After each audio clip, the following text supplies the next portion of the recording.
Hi there. Happy almost 2 weeks till Christmas. I'm wearing my Christmas frame toppers from Pear. I didn't know what I wanted today and I wasn't feeling great. My stomach didn't feel good and I had all the ingredients to make chili, but I didn't want chili. I just wanted more like soup. So I actually used a lot of the chili ingredients. Let's taste it. Trying to get a little bit of everything. Oh, it's real hot.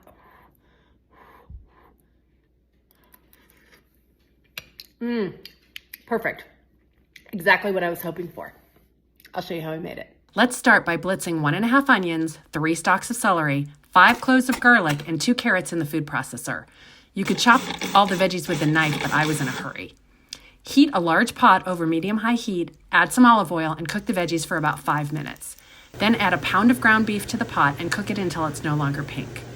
Add a few tablespoons of tomato paste, half a package of taco seasoning, and then a can each of drained black beans and kidney beans and a small can of green chili. Top it off with a 32-ounce container of beef broth and a package of frozen corn. Stir well, bring to a boil, and then simmer for at least 30 minutes. Serve it topped with chopped cilantro or green onions. Be sure to follow for more easy, healthy recipes.